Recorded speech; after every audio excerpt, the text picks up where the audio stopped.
The word for today is taken from Isaiah chapter 43, verses 1 and 2. But now, thus saith the Lord that created thee, O Jacob, and he that formed thee, O Israel, fear not, for I have redeemed thee. I have called thee by my name, thou art mine. When thou passest through the waters, I will be with thee, and through the rivers, they shall not overflow thee. When thou walkest through the fire, thou shalt not be burned, neither shall the flame kindle upon thee. This was a promise that God made to Israel a long time ago.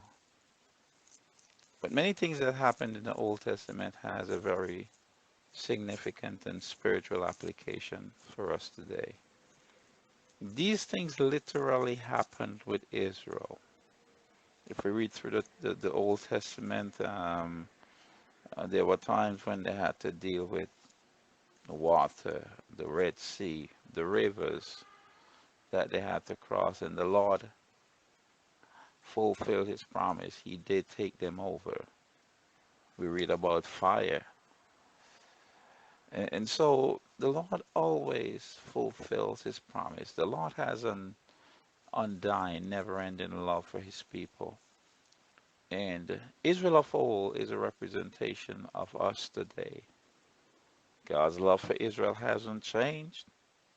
He's still dealing with them. But in today's um, understanding of the scripture, as far as we who are saved, the church is concerned, there is another application to this, spiritually speaking.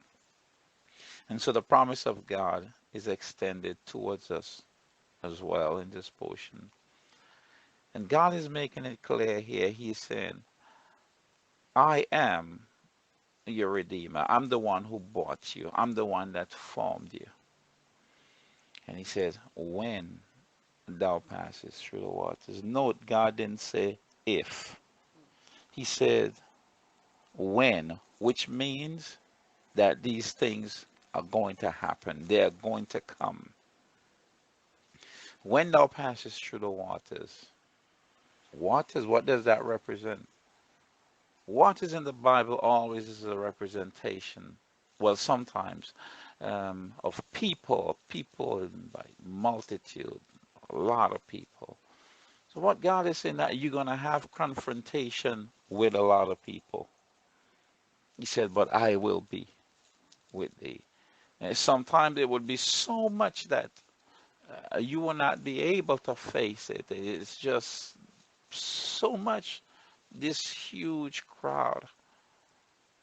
But God said, I'll be with you. The rivers. Rivers again is water. But it speaks of a force that is coming against you to pull you away, to carry you to a place other than your destination. And rivers is always something that you want to cross over. And this river is there to stop you from getting over to the promise that God has for you. And many times, many people would get in you when they would try to sweep you away. But God said, I will be with you. He didn't say when or if, sorry. He said when, which means it's going to happen. Once we live in this world, in this life, we're going to be faced with some sort of problems. But we thank God that we can be rest assured that he will be with us. And he said, when thou walkest through the fire, thou shalt not be burned, neither shall the fire kindle upon thee. Peter speaks, think it not strange concerning the fiery trials which is come to try thee, though some strange thing has happened to thee. So fire here speaks of trials. There would come a time when you would be faced with trials, temptation, things that are so tough. And you'll be wondering, my God, what did I do? Why is this happening to me? And some things you would be able to share, and some you just have to keep before God, just you and God. But He's saying, listen to me, this thing is not going to kindle upon you, it's not going to burn you. Why? Because I've already redeemed thee. You are mine. And so, brethren, be assured, rest assured that the Lord is with us. And we're going to go through trials, we're going to go through temptations, and we're going to meet people who would just be nothing but headache and trouble. But the Lord is with us. And if God is with you, if the Lord is with us, we have nothing to fear. May God richly bless you today. This is Pastor Douglas Richards, and this is the word for today.